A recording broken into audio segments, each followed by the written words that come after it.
Hey everybody, listen up. I got mega huge news. Meat Eater Live is heading back out on the road. That's right. Join me and the crew. Clay Newcomb, Cal, Yanni, Spencer's going to be there. Phil the Engineer's going to be there. Meat Eater Live headed back out. Now, when you get every ticket, okay? Every ticket you buy, you get a signed copy of our new Meat Eater Outdoor Cookbook. This tour is celebrating the release of the book. Buy a ticket, get a signed copy, Meat Eater Outdoor Cookbook, wild game recipes for the grill, smoker, camp stove, and campfire, which I'll point out is a $38 value. Here's where we're going to go. April 23rd, the Mesa Arts Center in Mesa, Arizona. April 24, the Balboa Theater in San Diego. April 25, the Grove in Anaheim, California. April 27, the Crest Theater in Sacramento. April 29, the Union in Salt Lake City. April 30, the Egyptian in Boise. May 1, the Wilma Theater in Missoula. May 2, the Bing Crosby Theater in Spokane, Washington. May 4, Revolution Hall in Portland, Oregon. And May 5, the last day of the tour, Pantages Theater in Tacoma, Washington. For tickets and more information, visit the events page at themeateater.com. Hope to see you at the show. I bought him a couple tubes of dill pickle Pringles and wished him the best. This looked like a chicken exploded and someone glued it to a hook.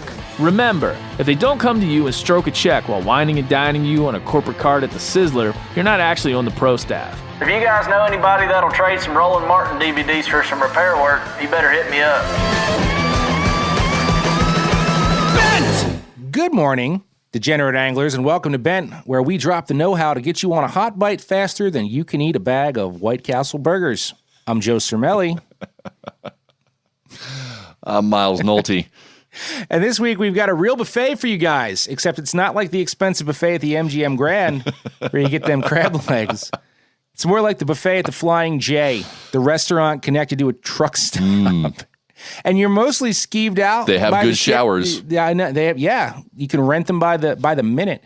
You're mostly skeeved out by the choices sure on the buffet, but there are still a few things you just can't help but pile on your plate. You're like, that's going to make me vomit, but them chicken feet look real good. I'm gonna feel terrible later, but we've got soupy bread pudding, we've got shoe leather prime rib, and potato salad for days. But before we hit our main courses, we need to help get you guys dialed in with a regional fishing report. So we know there's a lot of tournament bass fans out there, and Miles and I aren't two of them. Not at all. I mean, but to be fair, I have a lot of respect for those folks. Absolutely. I know that they are incredibly talented anglers, but it's kind of like how I know that Dave Matthews is an incredibly talented musician. But I'm still not listening to Crash Into You anytime soon. Like, I'm not going to play that at my house. It's actually Crash Into Me, and I hate that I know that because I don't like Dave Matthews care, whatever, either. You know what I'm saying? It's a terrible song. But I respect the grind completely with these guys. And while I enjoy bass fishing myself, I'd never want it to be the thing that helped me pay my mortgage or put more frozen chicken nuggets on my kids' plates. But as you guys know, we welcome all anglers here at Bent, and we certainly want to cater to the wants and needs of you bass addicts. And I personally just love fishing for largemouth bass. That was probably one of the first fish that I just got totally sucked into and couldn't get enough of. I mean, to this day, one of my favorite things in the world is to fish a frog through heavy cover and watch a bass just blow up on it. I think that is one of life's great joys. And yeah. It is. I don't care what you say. I'm a brown bass guy. I'm a brown bass guy. But if I'm in the mood, I'll go for the green ones. Whatever. Despite your throwing shade, those big mouth bass guys, they know a lot. And I respect their hustle, but I've always been more interested in that tournament scene from like a sociological perspective. Yeah, it's an some interesting scene. Yeah. Weird shit that goes on in there that I genuinely don't understand. Right. So we want to do a segment about it, but since we don't know what we're talking about, we figured we needed to bring in an actual expert. Yeah. I mean, the original plan was to get an occasional weekly tournament report from one of the top tier pros, but it turns out they all require money. Yeah, we don't have. We don't have any of that. So this week's tournament report comes from a man on the ground, self-described pro Rance Stimkins. An interesting story with this kid, which I believe I've told you, But I met him at a Dollar General in Stuckey, South Carolina a few years back.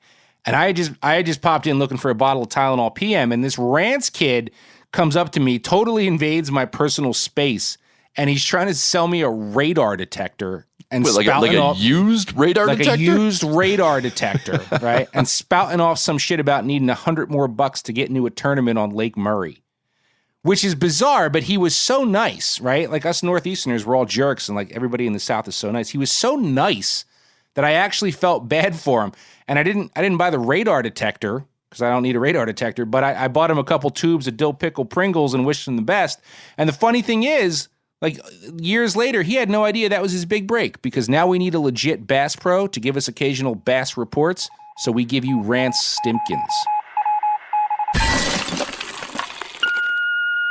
Hey y'all, professional bass angler Rance Stimpkins here. Before we get into the meat of this report, I've got to thank Evan Root Outboards for always getting me up and down the lake. I mean, except for that one time I knocked my lower unit off at Santee and had to spend the night roped up to some riprap. Other than that though, it's got me back to the ramp every time. As I'd like to say, without a Root, you'd be screwed. Look, I know y'all are dying for this inside scoop on this recent little goat rodeo we had at Lake Fork. Van Dam and Ike and them may have had 30 pounds a day, but old Rance here, I was watching them online on Saturday while eating off the Waffle House kids menu and home by the time they got their checks on Sunday. Shame of it is I was this damn close again. Alright guys, here's what happened. I only had 3 of my very special deep diving crankbaits. I'm not going to tell you which ones though, mostly because the company doesn't cut me a check yet. But also because I buy the good ones on eBay, not those shitty made in China ones that don't hunt worth a shit. I set them on the dashboard of my truck until the chartreuse and blueback are perfectly faded, and that paint's bubbling just a little bit. It's a deal I learned about from an old timer down there on Seminole. Bitch of it is, I gave one to my roommate, Travis, because he hasn't cut a check all year, and I need him to stay on the road with me. I mean, I gotta split expenses with somebody, and I guess I can beat him semi-consistently. So that left me with 2 cranks, and I mean, I was just absolutely smoking them on it in practice. I was feeling myself so much that I took the last day of practice off while Travis was still pre-fishing, hoping he'd left that crank I'd gave him out. I was gonna grab it and blame the meth heads hanging around the trailer we'd rented, but he was smart enough to lock it away. And then it's tournament time, and I lose one of them cranks the first damn morning, and now I'm down to my last one. So I start throwing some other patterns, figuring that I'd go back to that crank on Championship Sunday, get myself a comeback win, and bask in the glory of all them people finally getting to know the name, Rance Stimpkins. Well, I only ended up with 1 2-pounder all day, but that didn't get me down. I mean, this is Lake freaking Fork. 10-pounders grow on trees around here, and I knew where they lived, but see, I was boat 67, and by the time I got to my spot, there's 4 dudes already fighting over it. So I did the sportsman-like thing and left. Well, also, one guy I won't name here threatened to have my 88 Ranger sunk if I didn't get the hell out. Them veterans are like that, though, but I think they'll come around as soon as I get that big win. It's coming. I can feel it. Man, I don't know what happened. They just quit biting on my secret crank. I mean, I hit all the spots where I was wearing them out in practice, but I just barely managed a 12-pound limit. That was the end of it for old Rance, I reckon. But hey, don't worry about me none. I'm keeping my head up. I just need a good break or 3 and a 6-figure title sponsor. Oh shit, I also need to replace the rear suspension in my Dodge. So if you guys know anybody that'll trade some Roland Martin DVDs for some repair work, you better hit me up. Now listen here, folks. If y'all want to know how a real pro attacks the country's best lakes for absolute fence pandas, check out my YouTube channel. I mean, I haven't created it yet, but I've got tons of footage that'll blow y'all away. Also, my damn Instagram account got hacked after I bought a bunch of knockoff Senkos from AliExpress. But I'll have that back up shortly. You know, man, I actually believe in Rance. I think he's right. I feel good about that dude. I mean, I know he's not really pulling it off, but I think he's just like one good break away from making it. And then he can retire all those secondhand jerseys we've been seeing him dumpster dive out of the back of Sports Authorities. It's like the crystal clear Pepsi jersey. I like that dude. I think we should keep him around. He'll get there, and we should keep him around. I'd like to hear from him again. Try to track his progress. You know what I mean? We're giving him the space to do that. You know what else I think we should keep around? The weekly word segment. Let's do that. Webster's dictionary defines fish as... This week, we're taking a look at adipose, as in adipose fin, as in that fleshy little nub that sticks up between the tail and the dorsal fin of trout, salmon, catfish, and about 6,000 other less popular fishes. The word comes from the Latin root adipem, which means soft fat of animals. See, up until the last 20 years or so, fisheries biologists thought that the adipose fin was just a leftover fat deposit that natural selection hadn't gotten around to scraping off yet, like a rubbery little appendix. Turns out that's not correct. Recent research has shown that 1, the adipose fin isn't actually made of fat, and 2, it seems to serve some kind of purpose. We're just not entirely sure what that purpose is yet. Since at least 2 separate lineages of fish, catfishes and salmonids, evolved adipose fins, it's likely that these warty-looking bulbs serve some function. Recent findings show that adipose fins are connected to the nervous system, and they're mostly found in fish that live in moving water. The hypothesis goes that they might act as flow sensors, helping fish feel and navigate current. And that's all well and good for scientists, but for trout, steelhead, and salmon fishermen, the adipose means one thing and one thing only: wild fish. Because for generations, hatcheries have been cutting the adipose off pen-raised fish so that anglers can tell them apart from the wild ones. And since wild salmon and steelhead are protected in most places these days, the presence or absence of an adipose fin determines if you are allowed to keep that fish. It literally dictates the fate and identity of a fish. West Coast steelhead purists will cradle unclipped wild fish with awe and reverence, then chuck aside a mildly mutilated cousin, muttering, "Goddamn hatchery rats." Consequently, those weird little skin tags have become symbols for wildness, healthy fisheries, and the cultural divide between anglers who fish for meat and those who fish for sport. Macro photos of adipose fins have become one of the new stand-ins for grip and grins, especially among the fly fishing catch and release crowd. In fact, there's even a popular drift boat manufacturer out here in Montana called Adipose Boatworks. We may all have trouble agreeing on the function, importance, and significance of that little fin, but just about everyone agrees, myself included, those are some badass boats. I suspect we only care about the adipose fin because we're so obsessed with trout and salmon. If that spinal bump only protruded off the backs of candlefish and whiskery bottom feeders, I kind of doubt any of us would even know what it's called. As an experiment, I think I'm going to start doing like artsy photos of gray catfish nubs glistening in the sunlight and see if that catches on, Joe. What do you think? What I think is that they have to refill the catfish nubs tray at the truck stop buffet pretty much every time I'm there, because those are delicious. You slap a little Texas pizza and a dash of lemon pepper. Hell, I just cut those off like shark fins and let the fish go when I'm catfishing. That's what I think about those catfish nubs. Also, you use the term rubbery little appendix. I'm claiming that as the name of my next commercial dry fly for the Umpqua catalog. So please back off, Sir Melly. You know I trademark anything halfway clever that I ever come up with. You know I do that. Moving on. Let's get to trivia. And if I'm not mistaken, we've got one of your very best friends playing today, right? We do. Yes, sir. Captain Eric Kerber of On a Mission Fishing Adventures here in Jersey. From stripers to tuna to flounder to fluke. He's your man. One of my oldest pals. And we'll be hearing from him more in the future, rest assured. But for now, I'm just going to try and throw old Curbs off with a little trash-talking slang. You got to be highly skilled for these fucking shows. You understand that? Yes, I do understand. Are you well-versed there? Are you a very smart man? Yes, I am. All right. Playing today, we have one of my oldest and dearest friends, Captain Eric Kerber of On a Mission Fishing Adventures. Jersey boy like me. What's up, bro? Hey.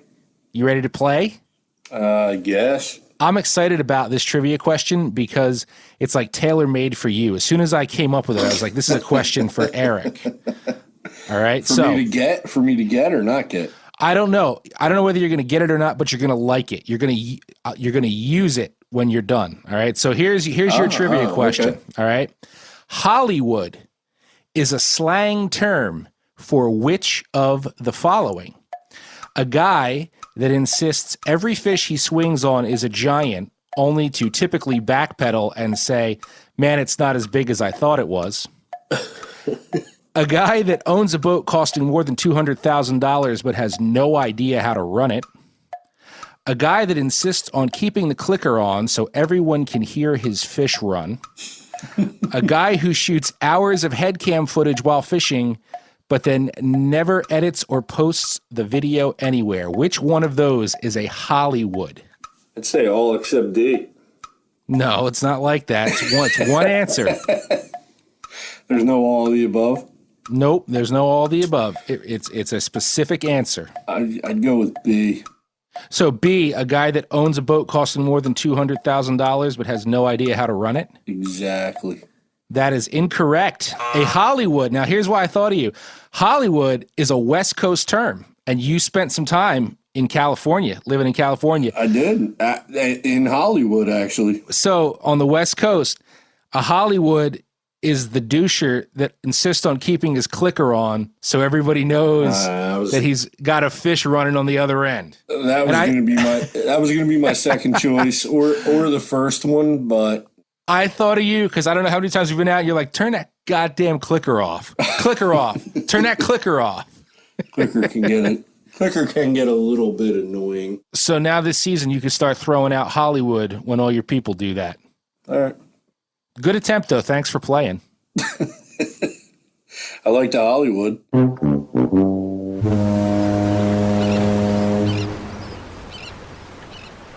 Hollywood. I like that.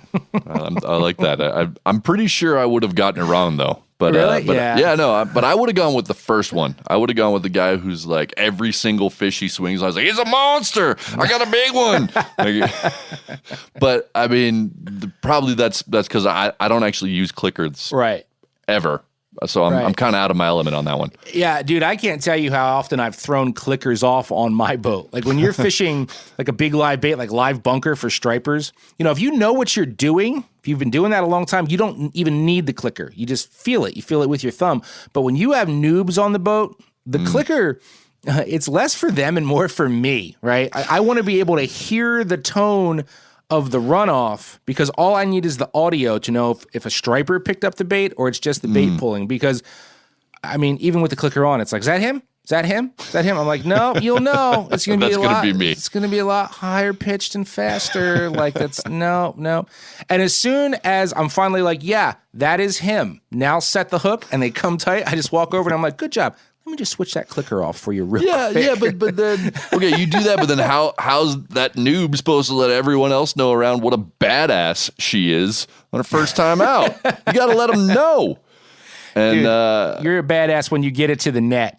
You know what I'm saying? Like that, then you're the badass. When you put it on the gram. Right. Anyway, get ready, because we're about to let all of you know. We're not just talking about clickers. We are talking about news. Put on your thinking caps and grab a turkey leg while Joe and I joust medieval time style to see who brought the best newsy bits to the table this week. Fish news! That escalated quickly. So here we are. We've landed at Fish News, which for those of you who have been following along, is not only designed to keep you informed about all things fishing and fishy going on, but also let you in on this little news competition that Miles and I have going because we do not know which news stories the other is bringing to the table, which makes this fun. However, before we get into news, just a quick note here that we are listening to you guys, okay? Since the show has started, we've been getting a ton of amazing feedback. So I just wanted to say, because I don't know if it'll ever be an actual weekly word, but for the dozens of people from Wisconsin who wrote in to say, please use the acronym FIBS, F-I-B-S, as one of your weekly words. I'm not sure I'll do that, but I do appreciate it.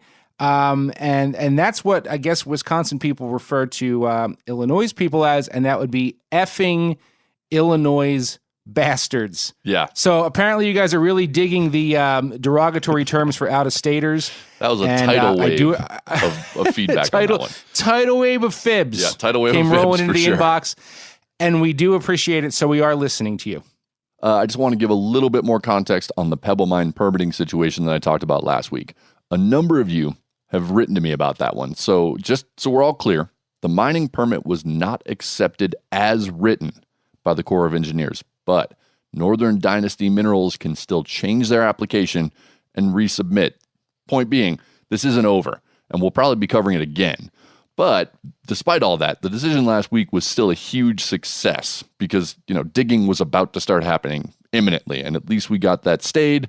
And, it's just another move toward what our ultimate goal is, which, again, we're not finished with, but kind of keeping that mine from ever happening at all. Yes, it's a battle won within a big war, and it was definitely worthy of an extra White Claw or two last weekend. So we hope you did that, and hopefully I won't need a few White Claws after this because it is your week to lead off, and you always want to be the lead-off man in this news competition. It's very important. So I give you the floor, my friend. I appreciate it. And just so you guys know, we're making a slight change to this segment. Because, yes. Up until now, we've each just sort of independently claimed victory without any fair judgment and just assumed that we both won, but who knows who won, right? And I don't know about you, man, but it's starting to wear on me, Joe, because I'm competitive and I want an actual winner. So that's fine. The only if that's solution, what you need to feel better. Well, just so I know, the only solution that we can come up with is to bring our very own Phil the engineer as judge, jury, and executioner. Moving forward, Phil will be the decider, and one of us will emerge victorious, namely me. All right. I'm going to start out this week with something that's a big problem for many fisheries and some new research that just came out that might help mitigate that problem. I'm talking about algae, all right? Algal blooms pose a significant threat to many of our lakes and estuaries, which are some of the most fertile fish habitat in the world. Big blooms can cause big problems. They can choke out other aquatic plants, produce nasty neurotoxins, and when they inevitably die off, the surrounding water can be completely depleted of oxygen. Red tides are often exacerbated by algal blooms, and the growing marine dead zones that you may have read about are usually the result of those blooms. Between warming water temps and increased fertilizer runoff, algae blooms have been growing in scope and frequency all over the world, a trend that researchers refer to as eutrophication. If you pay attention to fisheries news at all, you know what I'm talking about, right? Just 2 weeks ago, there was a massive fish kill reported in Biscayne Bay, Florida. So far, water quality managers have been the only ones working to find solutions for this problem.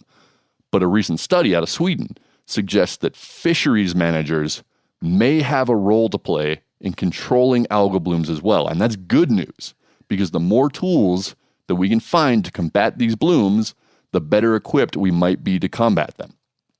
So this research team, they're studying the relationship between large predators, small predators, grazers, and algae. In this case, the large predators were pike and perch. They eat the small predators, in this case sticklebacks, which eat the grazers, and the grazers feed on algae. That part is key. The team found that when large predator populations started to decline, algal blooms increased. Fewer pike and perch meant more sticklebacks. All those sticklebacks ate the grazers that would have otherwise eaten the algae. Okay, so this might seem like esoteric science nerd stuff, but it really matters for us anglers because it suggests that fisheries management might help us deal with increasing algae. I mean, yeah, we still got to mitigate the floods of nutrients that we're pumping into our waters, but this study suggests that maintaining strong populations of top predators might also knock back algae. Extra bonus, those top predators, those are the fish that we target. So another way to look at this is that the lakes and estuaries with more of the fish that you and I want to catch are also more resistant to large algae blooms, right? So this is a win-win if we can figure out how to do this right. Wow. Okay. So I'm... Did I that was just totally lose you there? That was a lot to take in. No, you didn't lose me at all, but that was a lot to take in. Because I absolutely understand what you're saying. Like it's all like it's all food chain related, obviously, but I think I'm missing the part about how fisheries biologists can help this or what we can do with predator fish when you're dealing with situations in Florida where those algae blooms are completely out of control because of outside factors. Like, how do we not have them kill the predator fish in the ecosystem they're affecting. They're still going to do that, right? This isn't a panacea or like a fix-all. What it's saying is that if we can maintain high populations of those predatory fish, that we can help keep the grazers around that can feed on the algae. It's not a one-size-fits-all kind of solution. We still have to deal with these massive nutrient influxes that are happening. But it's one more tool that we might be able to put in the toolbox for management, so it's not all on water quality engineers, that fisheries managers might have a role to play, that we might be able to help this whole thing out. I'm not trying to suggest, and none of the researchers have said, hey, we got this figured out, but even a slight possible win in that direction, I'm calling that fantastic news, particularly in this case when it says, hey, if we can keep the populations of fish that you guys like high, it might help knock back some of these algae blooms. No, I get it. And it is really interesting because a lot of us have heard about these blooms over the last few years, and a lot of it's associated with Florida. Like you hear about it in Florida so much, but it is happening in other places. In fact, just last summer, 2 local lakes that I've been fishing since I was a kid had some sort of bloom that all of a sudden caused signage all around that was like, don't swim in here, don't fish in here, don't eat anything in here. This is really bad. And that has never happened here in my entire life. Yep. So I do think this is important science now because this is happening more in places that it didn't before. And it's all over the country and it's all over the world. And it's not just in those estuaries. Like we hear about it a lot in Florida and Louisiana and some places like that, but it's also, like you're saying, happening in freshwater lakes. More nutrients are coming into those lakes. It's the same situation. You get big algae blooms, particularly that blue-green algae, which produces those cyanobacteria and neurotoxins, and then you can't swim there, you can't eat the fish. It's bad for everything.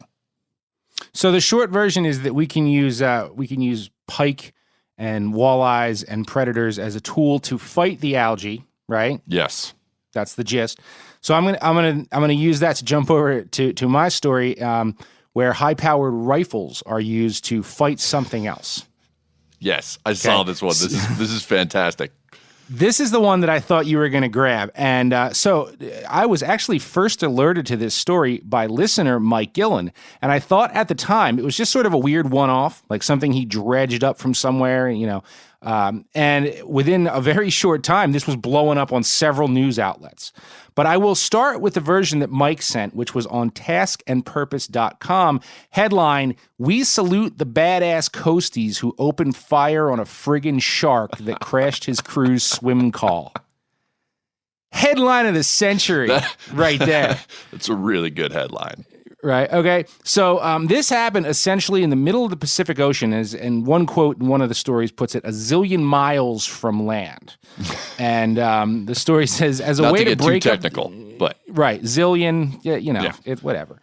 As a way to break up the daily monotony of life at sea, the crew of the U.S. Coast Guard cutter Kimball was recently rewarded with a swim call, meaning everyone kicks off their flippy floppies (parentheses) or combat boots and leaps into the wide open ocean. However, they had an unexpected and entirely unwanted guest, an 8-foot mako shark.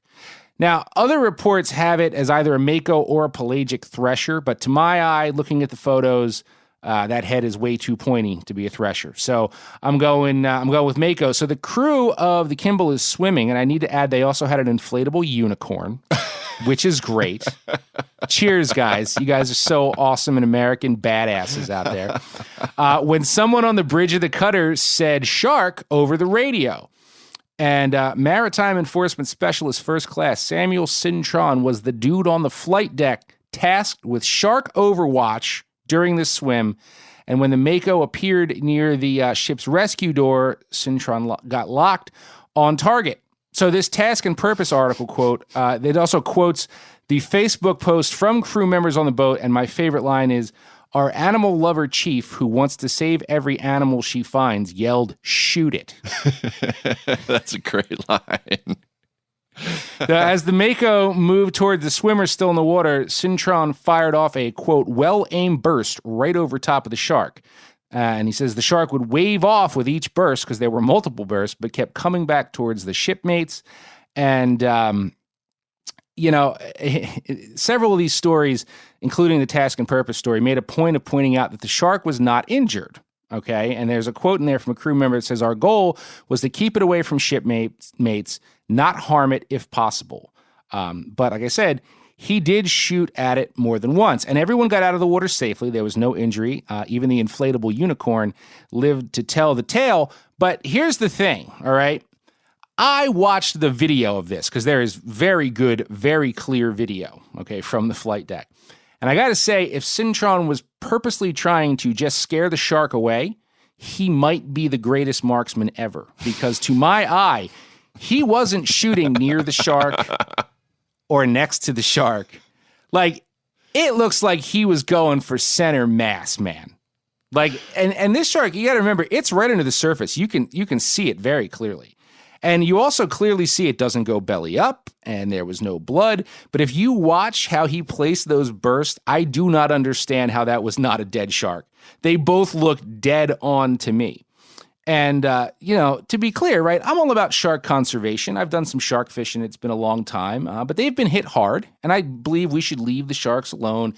And many rules have changed. I mean, even out here on the East Coast, you can still kill a mako, but it's got to be pretty big. They've changed the rules. They've made it harder. But anyway, this crew, per the story, had been trapped on the cutter for 4 weeks straight. And God bless them. Again, you guys are badasses. And this swim was the first time they got off of this boat in 4 weeks.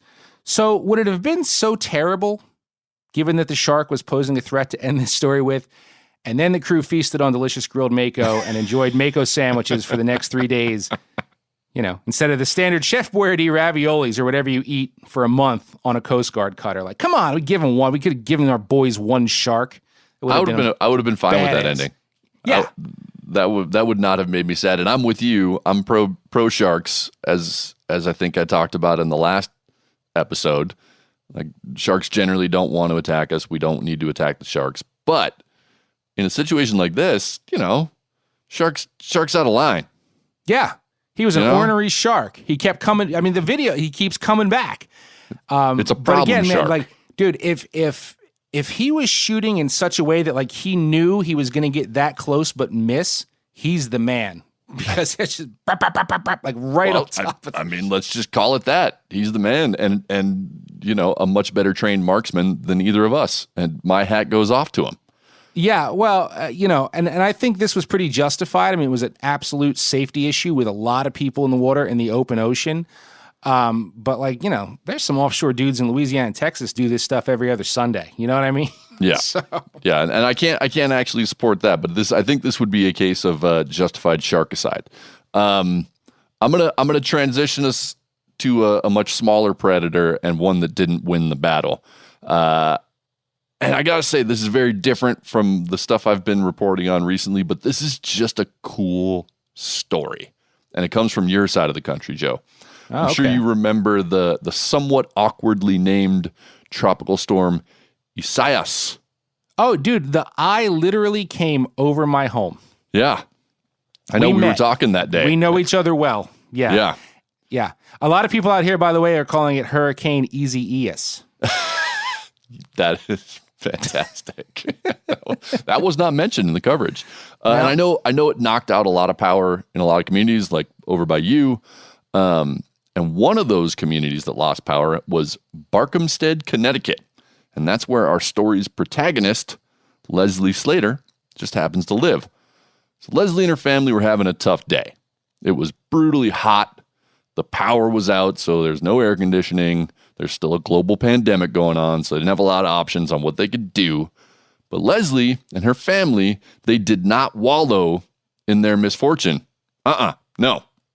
They did what all of us should do in a situation like that. Leslie, her husband and kids packed up their kayaks and fishing gear, and they headed out to the local river. All right, so Leslie's in her kayak. She's got her kids. She's got her husband. She's got her light spinning rod, and she's just fishing and floating and relaxing and making the best of a tough situation. Hey, everybody, listen up. I got mega huge news. Meat Eater Live is heading back out on the road. That's right. Join me and the crew. Clay Newcomb, Cal, Yanni, Spencer's going to be there. Phil the engineer's going to be there. Meat Eater Live, headed back out. Now, when you get every ticket, okay, every ticket you buy, you get a signed copy of our new Meat Eater Outdoor Cookbook. This tour is celebrating the release of the book. Buy a ticket, get a signed copy, Meat Eater Outdoor Cookbook, wild game recipes for the grill, smoker, camp stove, and campfire, which I'll point out is a $38 value. Here's where we're going to go. April 23rd, the Mesa Arts Center in Mesa, Arizona. April 24, the Balboa Theater in San Diego. April 25, the Grove in Anaheim, California. April 27, the Crest Theater in Sacramento. April 29, the Union in Salt Lake City. April 30, the Egyptian in Boise. May 1, the Wilma Theater in Missoula. May 2, the Bing Crosby Theater in Spokane, Washington.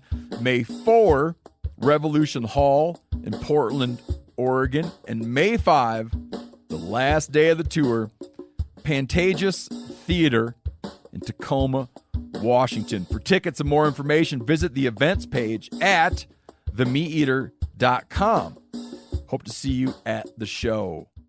Now, according to the story, she told the Department of Energy and Environmental Protection she was, quote, jigging a rooster tail for trout, which I don't know that I've ever jigged a rooster tail, but I'm going to let that one go, when she got bit.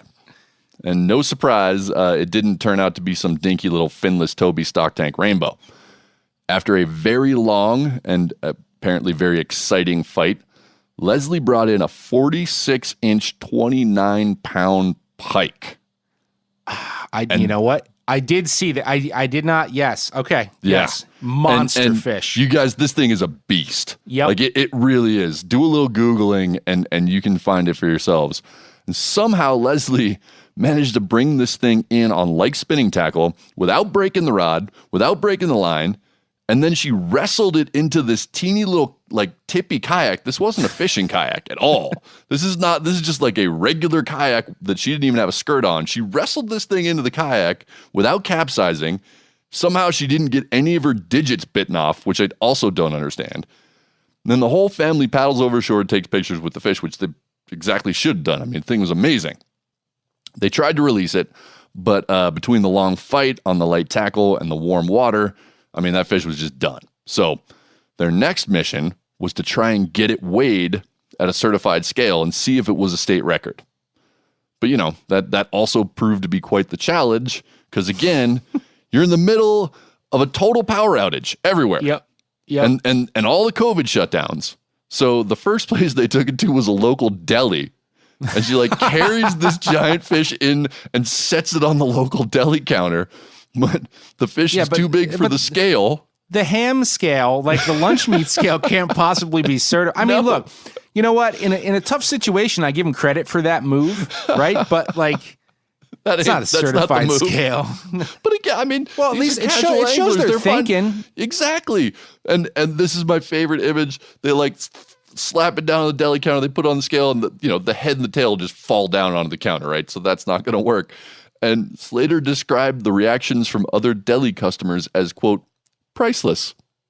And I can only imagine, like, you're standing in line to get your lunch meat, and there's this giant pike hanging off either end of the scale. So anyway, finally, they did get the fish to a certified scale at the local county store, and it officially tied the state record pike.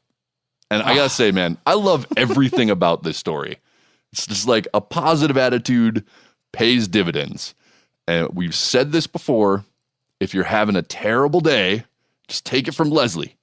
Go fishing. Exactly. It's going to get better. I was just going to say, man, I have lived through, I got spared by Easy Eos. I didn't lose my power, but I've been there for 5 days with no power. And like on day 4, it's like, okay, the family is somewhere else and I'm just manning this, shut down home. You go fishing. So she's right on the money. And man, this news post, however, might, and my follow-up, might upset our friends in Connecticut because as a man who loves pike, I am a pike junkie. I am long overdue for some pike missions in Connecticut, and there is some seriously good pike water in that tiny state. Clearly. And now the world knows where one of them is. So well, I mean, I think it's probably going to end up either in her family's belly or on her wall. But yeah, I mean, that was a huge pike. 29-pound pike. That thing's a monster. That must have been a lot of fun. Good on you, Leslie. Yeah, that's like Saskatchewan numbers right For there. sure. I mean, that's incredible. Okay, so we'll go from big predators okay, to teeny tiny worms. How's that sound? I like it. This story comes to us from the environmental section of BuffaloRising.com, based out of Buffalo, New York.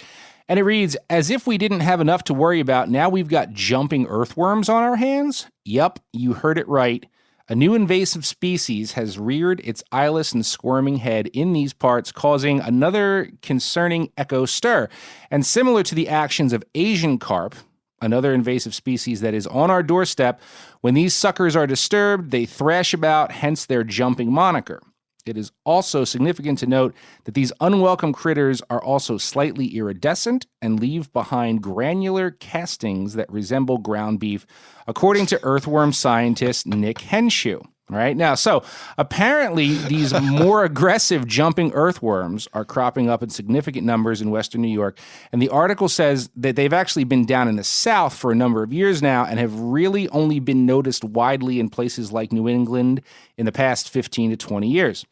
And it says it is thought that the earthworms arrived in a shipment of mulch, similar to how invasive species arrive in the hands of humans. The kicker here is that these destructive worms live close to the Earth's surface, where they can scavenge for fallen leaves.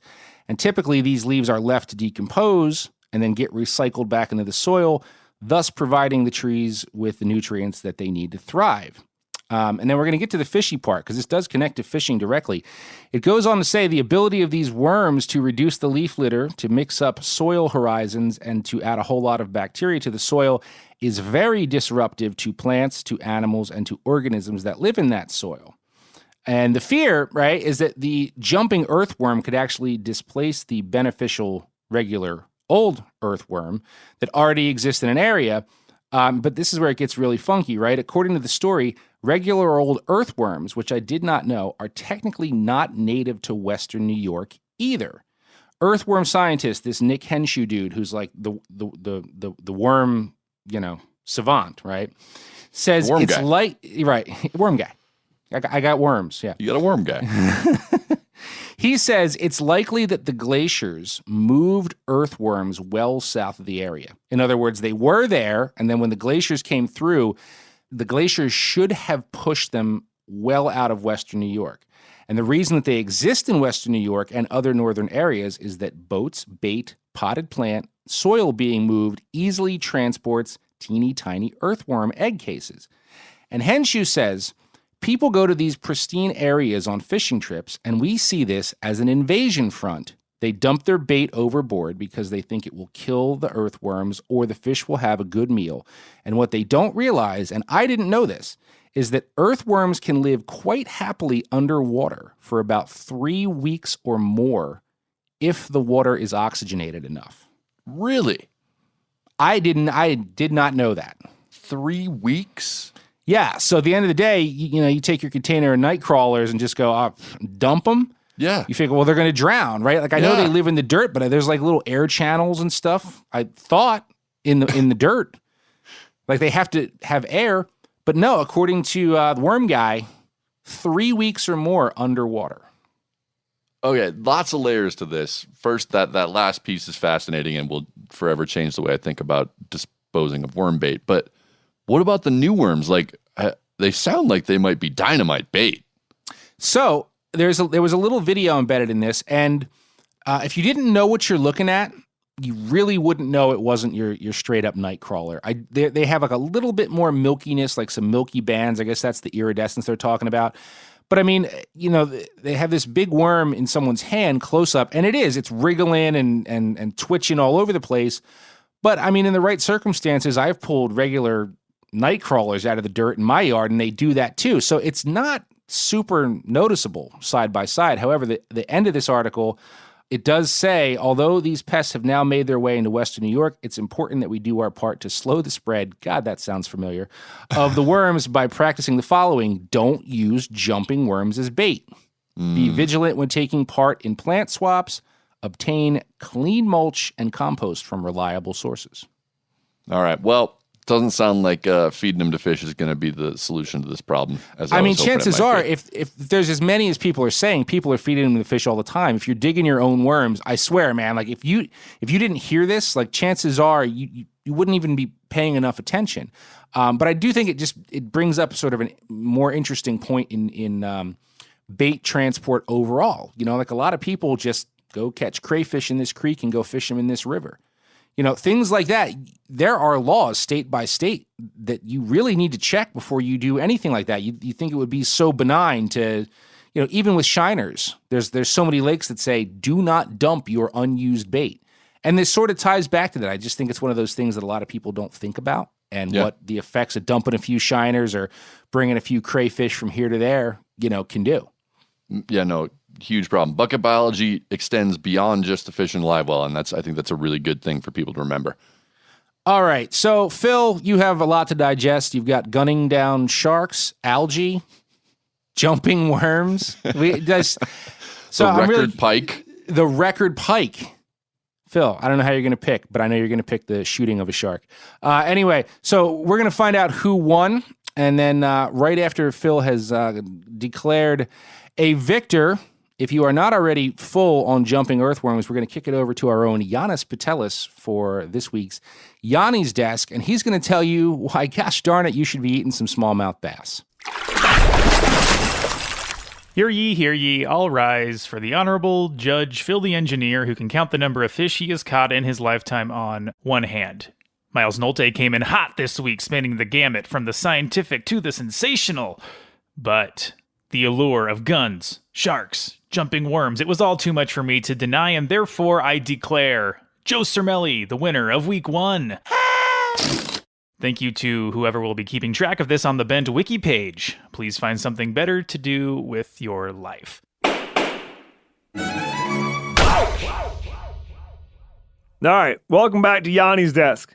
Today, smallmouth is on the menu. That's right, you heard it.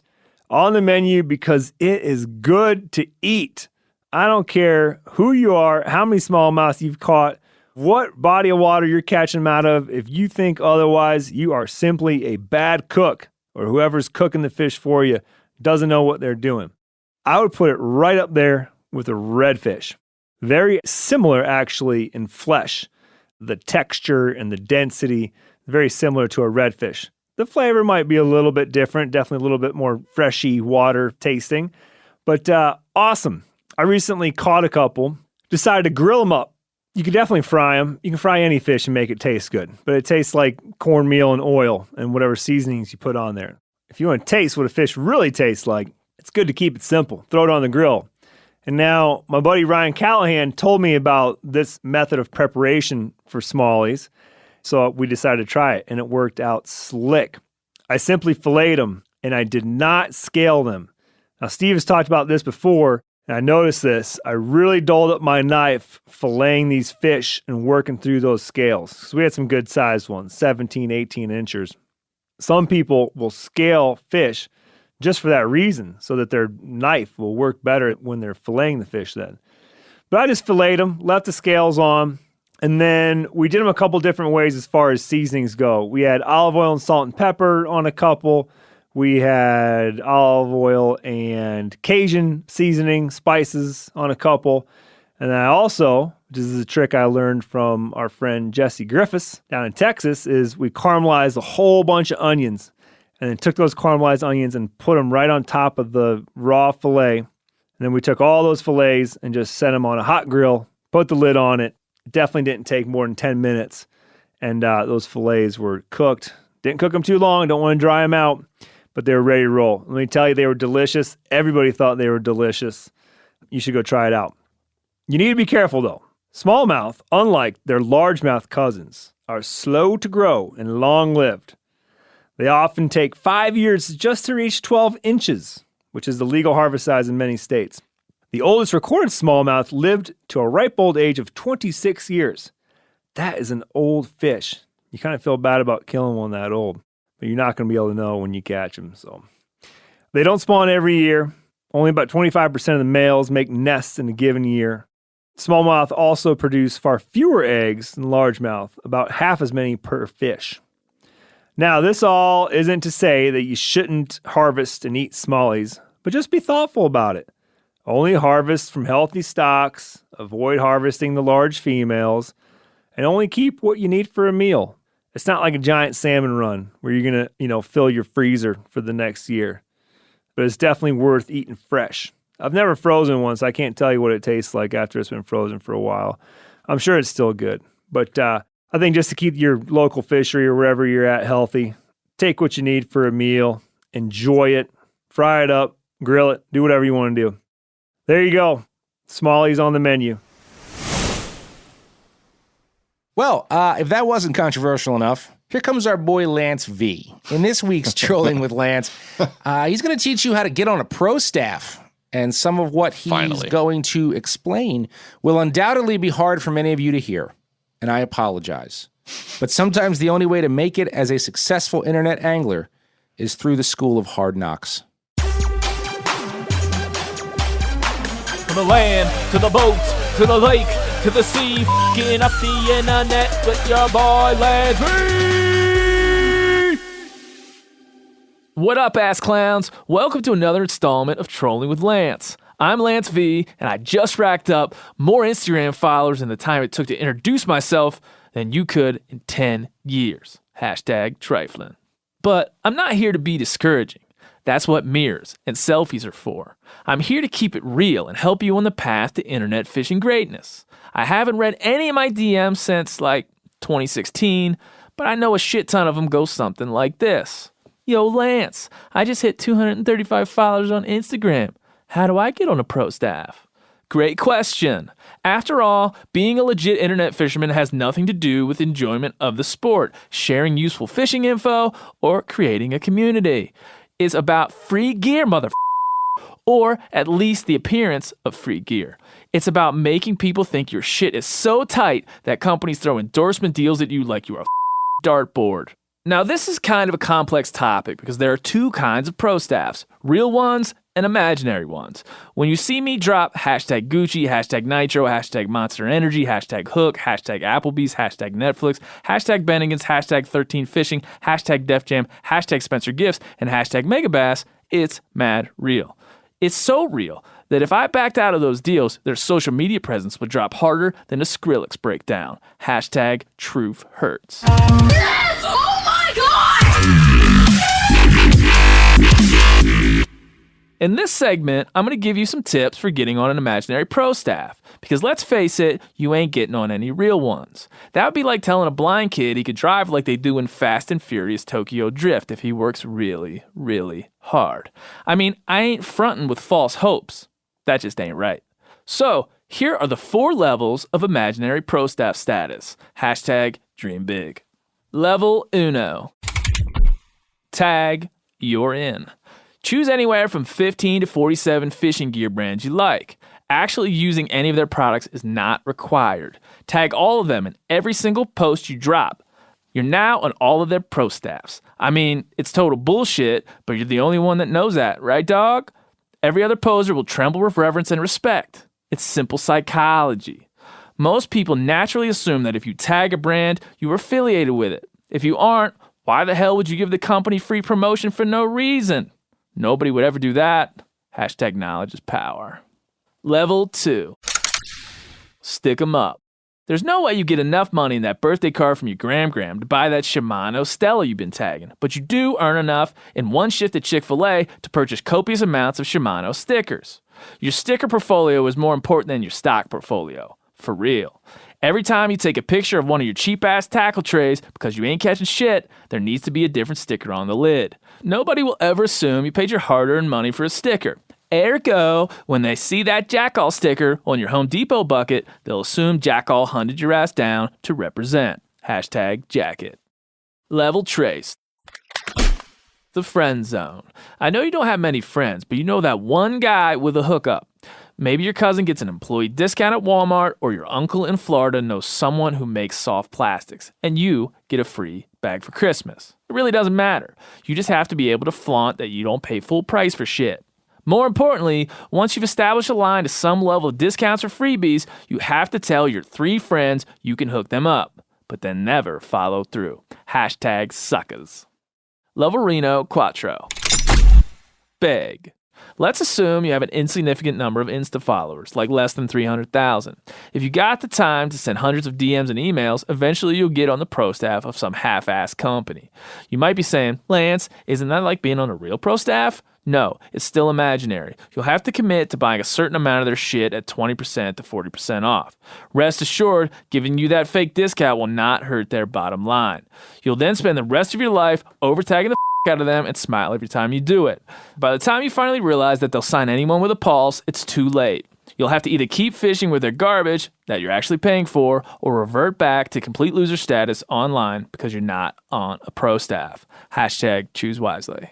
Remember, if they don't come to you and stroke a check while whining and dining you on a corporate card at the Sizzler, you're not actually on the pro staff. But don't sweat it, because for 99.9% of internet fishermen, being on an imaginary pro staff is just as good. Maybe even better. Real pro staffs come with real responsibilities, yo. You gotta produce. Pressure's on, son. You gotta catch fish, and I mean somewhere other than the pond in your friend's gated golf course neighborhood. Hashtag more money, more problems. So that's it for this week. I know Miles and Joe would love me to drop hashtag bent all over my post, but Meat Beater ain't got that kind of Skrilla. I'll catch you next time, if you're lucky and I'm not a full-fledged member of the Guggen Squad by then. Hashtag John B. is my Jesus. Every time I hear Lance talk, every time his mouth is moving, I just miss the days before social media. Remember those days? Like when being a fishing celebrity just meant you had multiple pictures of yourself tacked up on the brag board at the local tackle shop. Oh, yeah. I mean, brag board's a thing of the past, but you know what else I miss, man? Remember how the good old tackle shops would have like a bulletin board, like a communal bulletin board somewhere, and they would just be like classifieds, like tacked up, like flyers, like free dog, missing one leg, deer corn, handmade crab nets, and they would just, you'd cut the bottom, and there'd just be the little phone number you'd rip off. No one cut it. You just ripped it. You just ripped it, and then everybody, and then you'd stick those in your wallet and prank call those people later. I miss that too. It's like the community forum in thumbtack form. Totally. I remember there were always those 3x5 note cards. They probably had like a Jello mold recipe on the back of them or something, and just said in like chicken scrawl, like 1966 Lund for sale, minor damage. Call Billy at 555-6257, and then you'd have to waste half a Saturday and actually drive out to Billy's overgrown back lot to figure out how minor the damage actually was. Well, nowadays you can just see the photos online, right? But they're usually very strategically taken, which is the other thing. So now it's like, oh, minor damage, but the only thing you can see is like a tight close-up of the Mako logo. So you at least know that it is a Mako boat and it does exist somewhere, but like that's all you see. I mean, it's still a gamble, But the online junk shopping, it's a trip, man. So let's take our trip this week to the sale bin. Well, why did you put the ad in the paper if you don't know what I'm getting at? Well, you didn't have to be so hurtful with me, so angry. All right, man. So, Miles, you are going to take the reins on this one because you've managed to pull yourself away from the casual encounters section on Craigslist long enough to look for some good Bozeman junk this week. You got a ringer here. we gotta have some regional diversity in these. Like you got the East lockdown. I'm looking out for the West. Absolutely. I was digging through the old Bozeman Craigslist and not in the way that you guys are going to accuse me of later. But I found this post for wedding special occasion fly fishing boutonniere with feathers. Only $25. And I mean, the thing about these is I have actually had to wear fly fishing boutonnieres and seen nicely tied, beautiful flies that went for boutonnieres is kind of a thing out here. And what I'm looking at are not those. This looked like a chicken exploded and someone glued it to a hook. These are craft store feathers. Okay, for one thing, like these are not even nice fly shop feathers. These were purchased at a chain craft store. I know this because I buy this shit for my kid to tie her flies with. Like she likes to do that, so like she's not using all daddy's stuff. And they are just the most hideous drab colors, right? Like they're not Oh God. It's just shades of browns and grays. But dude, I've been in a wedding with a fly boutonniere too, and I was the guy taxed with tying the theme colored deceivers for the boutonnieres. Okay, black and chartreuse from my buddy Eric Kerber, who will be and has been on this show. And it's funny because it's like dudes don't do weddings, right? Like we don't get as crazy as the ladies about wedding things, but I was like spray painting patterns on the tail feathers and things. And like, I do want to be like, this is not perfect. This one's not perfect. This is for a wedding. It's not perfect. And dude, I had to tie 7 of them and it took me like 6 months to make them perfect. So knowing the pain that actually goes into crafting this for somebody's special day, these are horrendous. And They're so bad. And I like the write-up. It says in huge caps, never used. $25 each or $100 for all 5. There's about $3 worth of material in all of them. And either, the way I see it, right, bullshit, they were never used. You're just trying to make a quick buck off something you have laying around from your old wedding. Or, dude, what if dude got stood up? Like, what if these were ready for the big day and he just, fly fished too long one too many times and this whole thing went kaput? I think the third option that I came up with is that they ordered these because they say they ordered them from a Colorado artisan in the write-up. I think they got them. They realized how hideous they were. They claim I should also say this. It says in the last sentence, unfortunately, we forgot to pack them to our wedding location, so they have never been used. I'm calling bullshit. I think you intentionally forgot these because you bought them and you had the buyer's remorse. And you're like, I'm not wearing that shit on my wedding day. That's not coming with us. And now you're trying to recoup some of your sunk money on that. Also, these awful feathers are just placed in like little black, like super sharp, pointy parking cones. And all I can think is, dude, if you drilled through, you could make a line through, you know what I mean? Fly out of these and like you get something to eat it. Or I could make a sweet daisy chain to troll for tuna as is. Although I could make these for a fraction of $100. So, they can have them, but maybe we're the jerks, dude. Maybe somebody out there, their special day, this is exactly what they want. Hideous craft store. We're definitely the jerks. Hideous craft store. We're definitely the jerks. But if you want to help us continue being internet jerks and making fun of things that people are selling that have something vaguely to do with fishing, please let us know. We need your input to continue making this segment amazing. Send us an email at bent@themeateater.com and let us know what kind of weird crap you found on the internet for sale. Man, I'll pass on the boutonnieres, but one thing I do buy on occasion online, be it eBay or Craigslist, I do buy old lures, especially like hard to find stuff. You know what I mean? Like, do you not do that? Do you not root around like and buy things you just can't grab in the shop anymore? I always threaten to. Like, I do look through the things for sale and regularly go, I would love to get that, but I never follow through. I think I'm just weird about buying used shit off the internet from people that I don't know because I feel like those transactions are always so awkward. Oh, they are. And it's weird because people put stuff up for sale and it's like they're excited about selling their things until you actually start inquiring and then they get all like, well, who the hell are you? And it's like, well, dude, you put this up for sale, man. And then it gets all weird. Like no one trusts each other because there's so many scams out there. Exactly. They're like, are you a real person? I don't know if you're a real person. Text me when you get to this 7-Eleven and I'll send you a passcode. I'm like, Jesus. All right, whatever. But yeah, no, I'll particularly buy discontinued stuff that I can't find. And this is great because we're coming to the end of the line. We're just about out of time. And in our end of the line segment today, we're going to be talking about a very old lure, been around a long time. And it is not discontinued, though it is not popular in all regions of this country. However, let me tell you, if you want to up your big brown trout game, pay attention to this one. Fishy, fishy, fishy, fishy! Well, that's not loud enough, Bert. Today, I am paying tribute to the Smithwick Rattlin' Rogue stick bait. Now, the Smithwick has been around, man. What started as a hobby for Jack K. Smithwick in 1947 blossomed into a monster lure business based in Shreveport, Louisiana. And I kind of find that interesting because hard stick baits are so much more associated with northern fisheries like walleye and pike and smallmouths, right? And if you've ever been to the Louisiana low country, dude, there are so many stumps and so much vegetation in that water.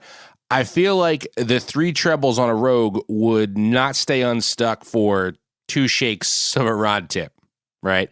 It almost would feel more appropriate for the Arbogast hula popper or jitterbug to have been the hometown lure of Shreveport, but ironically, those baits were all made further north in Ohio. Weird, right? Anyway, Smithwick's southern roots might explain why the Rogue became the #1 go-to big trout slayer in Arkansas, Louisiana's neighbor to the north. Now, as the now world-renowned trophy brown trout fisheries developed in Ozark rivers like the White and the Little Red, them good old boys wasn't out there trying to get a dainty sip on a comparadun.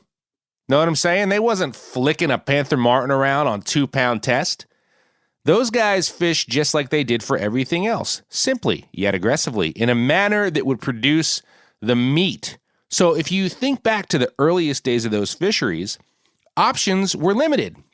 There were no Rapala slash baits or Kitech swing impacts on the shelf at the general store in Arkansas, but there were Rattling Rogues.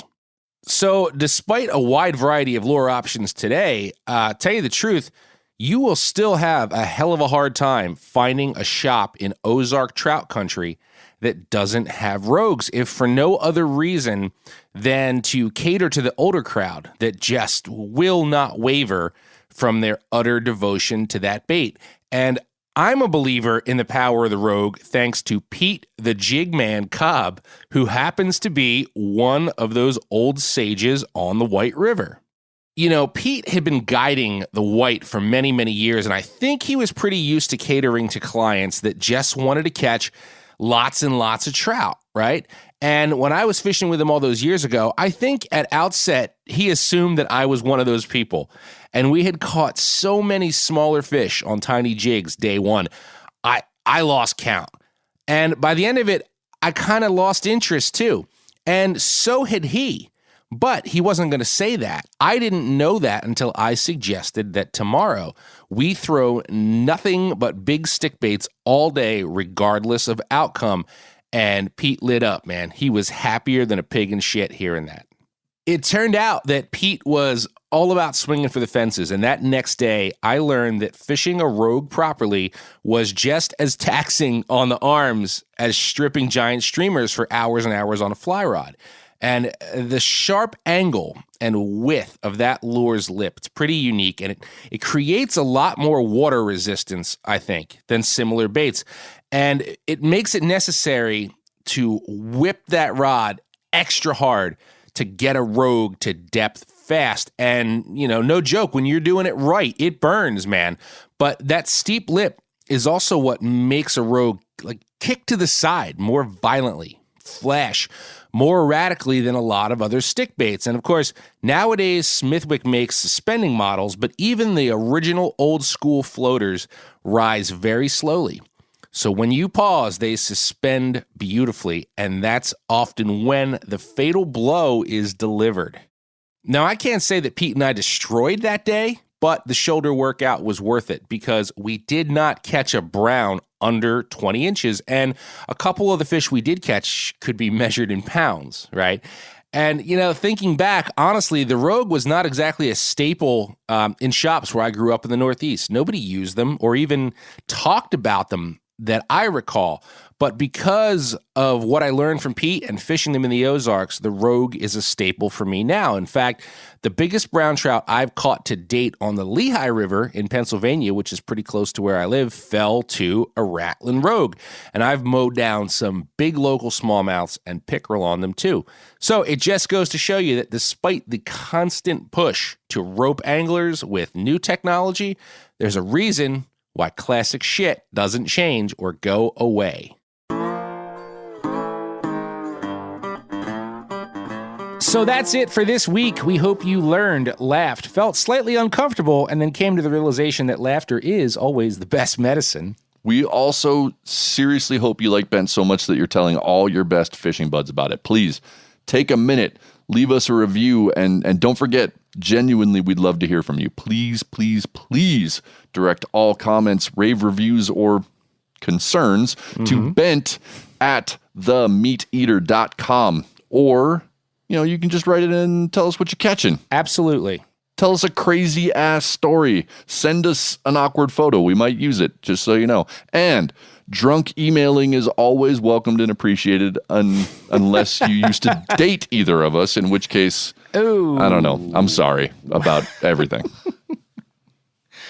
I really hope that doesn't happen. Until next week, remember to wet those knots with your own saliva, not someone else's, so you don't get COVID. And remember, fishing isn't about catching. It's about creating Instagram stories that are longer than The Godfather.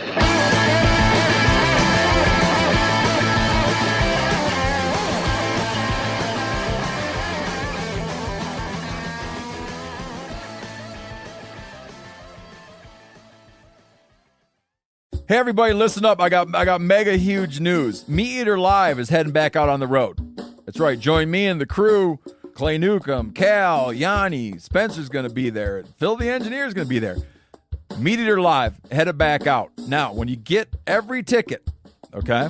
Every ticket you buy, you get a signed copy of our new Meat Eater Outdoor Cookbook. This tour is celebrating the release of the book. Buy a ticket, get a signed copy, Meat Eater Outdoor Cookbook, wild game recipes for the grill, smoker, camp stove, and campfire, which I'll point out is a $38 value. Here's where we're going to go.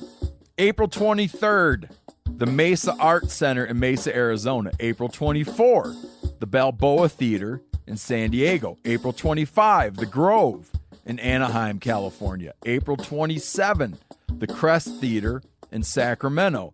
April 29, the Union in Salt Lake City. April 30, the Egyptian in Boise. May 1, the Wilma Theater in Missoula. May 2, the Bing Crosby Theater in Spokane, Washington. May 4, Revolution Hall in Portland, Oregon. And May 5, the last day of the tour, Pantages Theater in Tacoma, Washington. For tickets and more information, visit the events page at themeateater.com. Hope to see you at the show.